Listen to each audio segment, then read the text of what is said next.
Eu posso fazer esse vídeo de qualquer forma. Posso não citar o nome de alguns, posso não ferir a imagem de algum antepassado seu, ou destronar algum herói na estátua que você ignora todo dia indo e vindo. É tão difícil assim abandonar os ícones e os alicerces de uma farsa?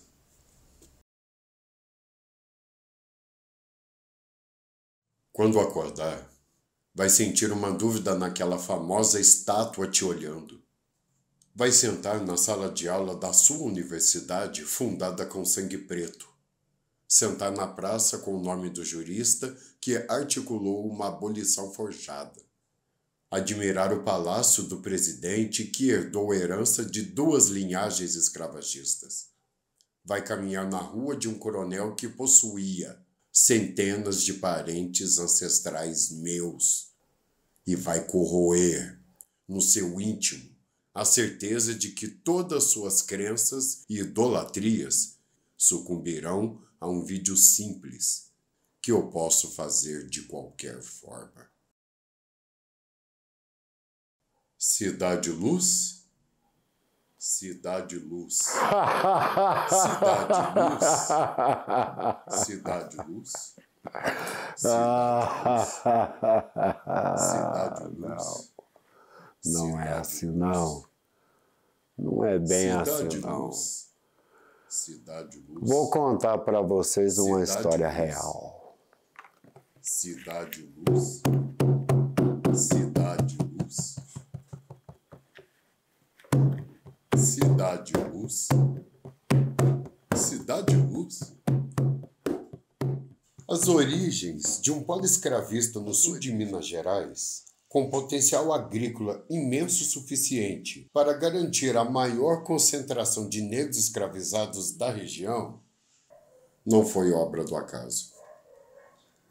Itajubá, com todo o seu reconhecimento no Brasil por figuras notáveis, indústrias e empreendimentos do século XX, só atingiu esse patamar às custas de muito sangue, exploração e extermínio, que sustentou a economia dos séculos XVIII e XIX na região. Há indícios de que as principais cidades industriais do sul de Minas Gerais, nas primeiras décadas do século XX, apresentavam relação com as atividades agropecuárias dominantes na região, formada na economia de abastecimento do século XIX. A indústria de transformação no sul de Minas Gerais. O nascimento da nossa cidade foi minuciosamente programado e arquitetado de forma vil, por mais que a história oficial busque relativizar e ocultar os reais interesses envolvendo a fundação de Itajubá. Essa aura de acaso que envolve nossa fundação determinou a invisibilidade que condenou a história do povo preto e indígena, que forjaram e preservaram este território, preparado para o progresso e a exploração do europeu. Ao roubar essas terras e escravizar o povo preto para trabalhar em terra roubada, fizeram fortuna com esse sistema e receberam todas as glórias do progresso de Itajubá. Por isso, até hoje, esses senhores, párocos, doutores e toda a elite itajubense que moldou o primeiro século da nossa história são colocados de forma incontestável como ícones veneráveis e senhores do progresso. O que essa história não conta, e por isso omite, é que o que garantiu e determinou toda essa riqueza foi unicamente o tráfico e a exploração de pretos escravizados. Não era cereal, não era fumo, não era nada. O principal bem do senhor de escravo era o preto escravizado. E Itajubá possuía, no meio dos 1800, a maior concentração de pretos escravizados do sul de Minas. Tá bom? Na história oficial, o dito fundador, Padre Lourenço da Costa Moreira, se coloca como um ser iluminado, que chegou a Itajubá por obra divina, e com muita fé fundou sem maiores intenções a Boa Vista do Itajibá. Essa era a jogada. Delimitar uma área que Lourenço conhecia bem por seus contatos com os sesmeiros, garantindo sua permanência próxima aos produtos que ele poderia vender via Guaratinguetá, e criar uma nova e próspera paróquia sob seu controle. Entretanto, não seriam estes os argumentos a convencer o rei da necessidade de se criar uma nova paróquia numa região erma. Era necessário partir de uma base, uma capela que, mesmo estando isolada, seria capaz de absorver recursos para se autossustentar e encampar as demais populações do Vale do Sapucaí. Por isso, sua ida à Soledade para assumir como vigário seria uma mera formalidade, pois logo que chegou, tratou de se transferir para uma nova capela criada às margens do rio Sapucaí, com a doação de terreno pelos seus conhecidos, os sesmeiros, possivelmente seus fornecedores de mercadoria.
Vocês entenderam, né, a complexidade da nossa história de fundação, né? Agora vamos dar um salto na história para a gente entender o período pré-abolição. Para conseguirem passar de escravocratas para abolicionistas e líderes venerados para o futuro, assentando suas imagens durante todo o século XX em ruas, escolas, monumentos, estátuas, eles ocultaram de forma muito conveniente e sutil na história que a base de suas fortunas e os avanços para a modernidade só foram possíveis com a morte dos povos nativos e com a escravização do povo preto, que plantou e colheu toda a riqueza dessa elite, enquanto tinha o seu próprio corpo contabilizado na riqueza dos senhores. Itajubá, uma cidadezinha no meio do nada, colocou na presidência da República um herdeiro direto de linhagens escravagistas do sul de Minas. Mas além de apenas deixar para trás esse passado escravocrata, eles queriam mais. De forma muito vil, esses senhores de escravos que dominavam a região de Itajubá passaram para a história como os bondosos abolicionistas da Cidade Luz, reverberando este empenho pseudo-abolicionista pelo país afora, enquanto o que queriam de fato era garantir suas produções em risco de perda pela iminente falta de mão de obra escrava suficiente para mantê-las, já que as revoltas cada vez mais crescentes nas décadas de 1870 e 1880 demonstravam que, em pouco tempo, a abolição aconteceria e todas as lavouras poderiam ficar às mínguas de repente. O maior problema que esses fazendeiros tinham era que não se sabia ao certo quando aconteceria a abolição. A década de 1880 foi de espera e incerteza crescente sobre quando, de fato, o fazendeiro teria de abrir as porteiras para o preto escravizado sair, perdendo assim, do nada, a mão de obra que garantia toda a produção da fazenda. Com esse problema suspenso por anos e anos, os fazendeiros daqui tiveram a brilhante ideia de se adiantar à abolição incerta, para que eles próprios decidissem quando e como o processo de libertação dos negros escravizados se daria a nível local, definindo regras próprias para a libertação, muito bem construídas para garantir a manutenção da produção e das riquezas desses senhores. Com a libertação anunciada, era melhor para os proprietários concedê-la a seus escravos e ganhar a confiança dos mesmos, e, desta forma, prendê-los ao trabalho da fazenda pelo sentimento de gratidão ao Senhor que o libertou, antes que qualquer lei os obrigasse a fazê-lo. O periódico afirmava que o proprietário deveria conquistar a confiança de seus escravos e persuadi-los a permanecer em suas fazendas como trabalhadores livres.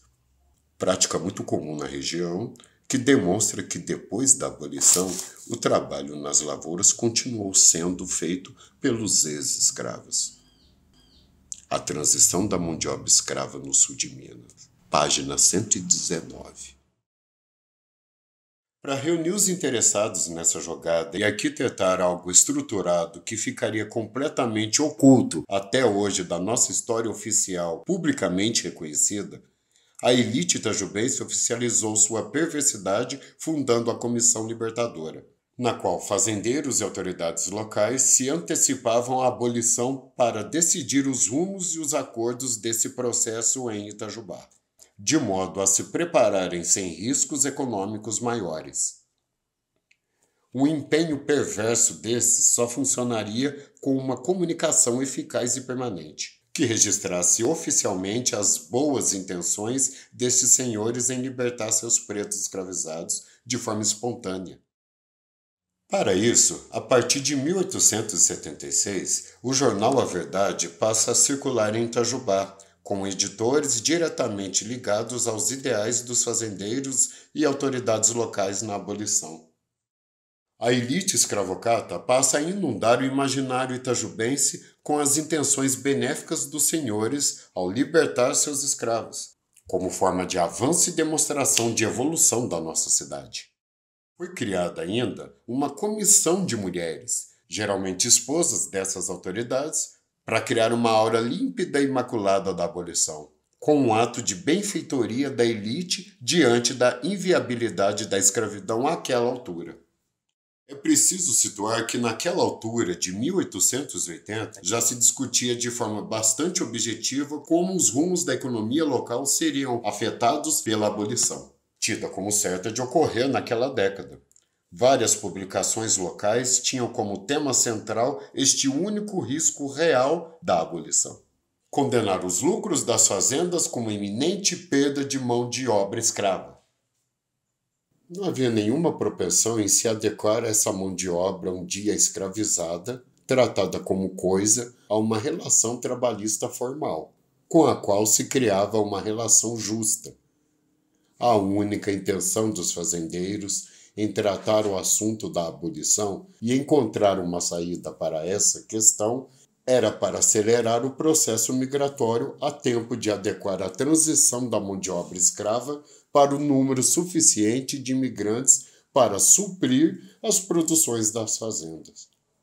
Se é para pagar mão de obra, que sejam os estrangeiros, brancos, europeus, dignos de receberem pelo seu trabalho. Não queriam que pretos libertos pertencessem ao círculo social e promovessem miscigenação. Era um projeto de não aceitar a negritude no Brasil e em Itajubá. Aos pretos alforriados não restaria nada, nem mesmo o direito de conquistarem por conta própria a sua liberdade.